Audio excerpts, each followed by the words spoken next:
everybody, this is Sherry with CPR, Craft, Pray, Repeat, and I'm here today to show you how I enhance my die cuts. Now these ones are from my Cricut, but I do the same thing when I'm using just regular wafer thin dies. And I went around the edge there with my Color Box Chestnut Roan ink, which I just found the other day at the craft store, and I was tickled to death because it's my favorite chalking ink for critters and anything that's done with a brown base, any type of brown base. And I'm using my Pan Pastels to go over the edge. I always start with my darkest, which was my ink. Then I move to my next to the lighter, my mid-tone, which would be one of my Pan Pastels. And then I come in with my lightest, which is the burnt Sienna Pan Pastel. And I use less chalk and I push a little harder toward the tip so that there's less chalk back toward the end of the brush so that it makes it go on lighter. And it fades out. In other words, as it gets closer to the center of the die cut piece. Now, you do have to be a little careful with these Pan Pastels because, especially the browns, oh, the reds are, they make a mess. And you have to be careful because some of the reds are permanent. So if you get them on, you better hope you wanted it there because that's where it's going to be. So, I might suggest, changing out where you keep your die cut pieces or whatever so that it's not anywhere in the area where you're chalking. And definitely, you'll see here in a little bit, I use a red Pan Pastel. And I have to make sure I wash my hands or wipe my hands really good when I'm done. Because if I don't, the red that I have on my fingertips will transfer because it's not had a chance to fully dry.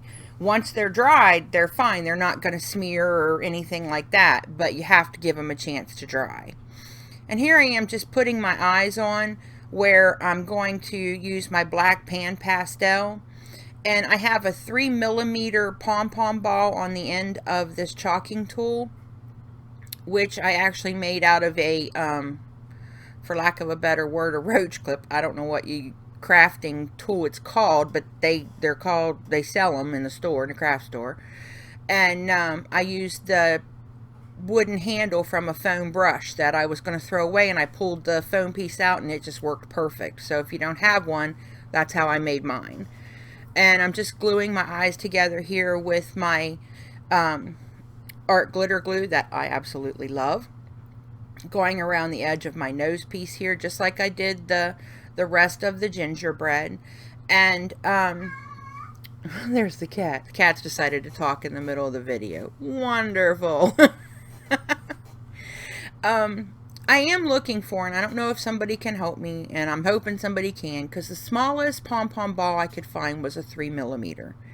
I do know that I have seen 1 and 2mm pom-pom balls, but I can't find them anywhere. I found it online one time, and then when I went back to find it, it was gone. I couldn't find it anywhere.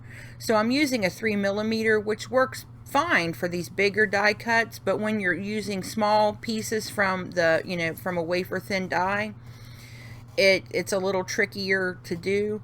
So if anybody can find 1 and 2mm pom-pom balls, I'll pay you for them. I just need them. And I did also get the broad Uniball Signo white gel pens to do my characters with, because they just give me better coverage. And here I'm just using the Stampin' Up Chalks for the cheeks. But if you have just a cheap blush from the dollar store, works just as good. So, I mean, this is not something you have to have the Pan Pastels to do. Chalks, or even, like I said, if you could get some makeups, some eyeshadows and browns, those would work too. Okay, you may have to spray it with a hairspray to set it. I'm not sure when you use makeup like that, but it would work. It really would.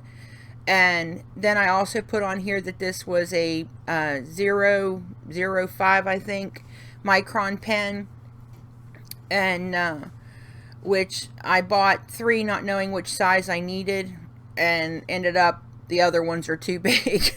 But I'll use them for something, I'm sure. And so if you're going to get one of those, make sure you get the smaller to do your eyelashes. The smaller the better.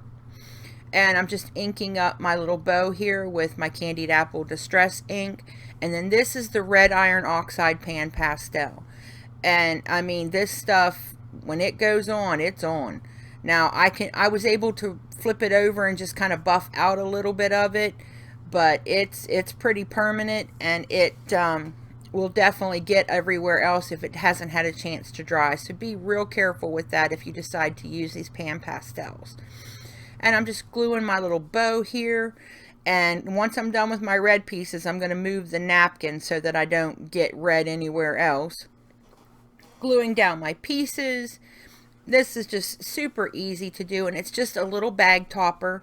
And I will link where I got it from. I believe it was Treasure Box Designs, and I'll link that in the description box. And I'm just getting ready to put it on the clear bag, and that is it. Super easy, guys. I hope this was helpful to someone. Remember to practice your CPR, craft, pray, repeat. Thanks for visiting me today, and happy crafting. Love you all. Bye.